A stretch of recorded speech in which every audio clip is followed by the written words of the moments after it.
Hey guys, it's Kelly with Goals, and today we're going to talk about commitment. And be sure to watch the whole video because you may just hear something that'll change your life.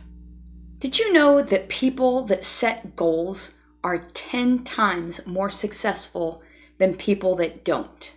That means having goals will boost your success rate above 90% of the rest of the population. So here's the key to achieving your goal. Once you've decided what it is, you have to commit. No looking back, no second thoughts, because you're either committed or you're not. You can't have 1 foot in and 1 foot out. That commitment will help you going when you're tired, you don't have any energy, you're frustrated, and you just feel like you can't go on. So what is it that is so challenging that would cause you to lose sight of yourself and your goals? Because when you give up and forfeit on your goals, you're giving up on yourself. And that's why you gotta be dedicated to your goal. And you gotta remind yourself every day what that goal is and why you're doing it. There's a difference between interest and commitment. When you're interested in something, you'll do it only when circumstances permit. But if you're committed to something, you'll accept no excuses, only results. So a few years ago, I finally decided to test for my black belt. I knew it would be the most mental and physical challenge I had ever attempted in my life. Now, I'd been doing martial arts for quite a long time, and I finally had the nerve to decide and commit myself to taking the test. So when I called my instructor, my sensei, I asked, how long will I need to train for my test? And he told me it was going to be a minimum of at least 6 months. And I knew this was going to be so difficult because I'd seen just a handful of my classmates over the years take the black belt test. And I was only going to be the third female in our school's 40 plus years to take the test. So in November that year, I started training. I went 5 to 6 days a week, at least 2 hours a night. I didn't work at that time. I focused and put every fiber of my being into my black belt test and my training. Now I hurt, I ached, I was bruised.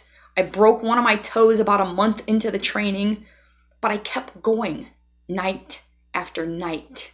But it was that commitment, not only to myself, but to my school and to my family, that I had to keep.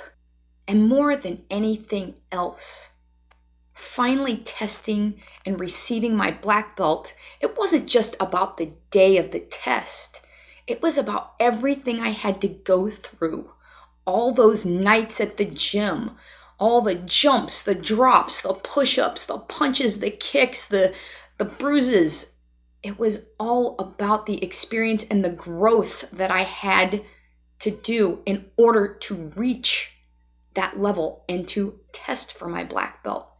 And that's what your goal will do for you. It's not just getting that thing, but your commitment to your goal, to yourself, really to your future.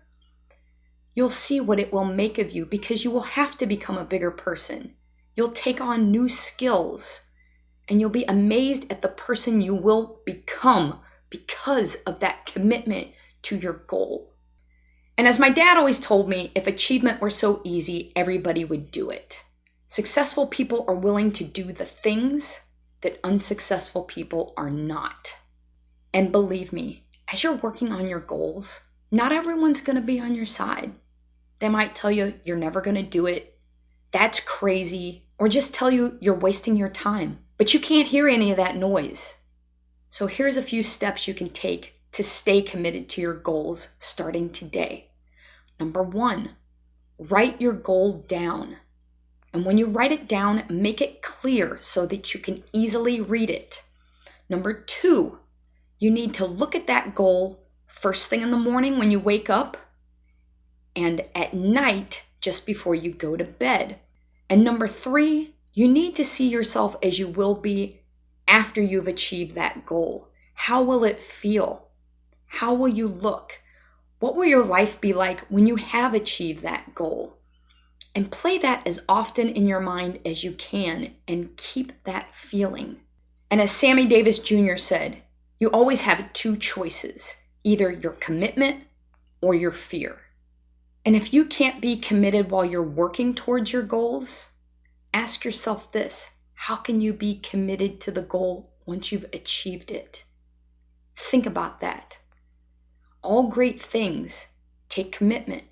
If you were going to get married and you weren't committed before you were married, how could you be committed to the marriage after? I hope this has given you some encouragement and enlightenment. Stay committed to your goals and work on them every day. Look at it, think about how you'll feel, and we're going to get back to you next time with more steps to achieving your goals.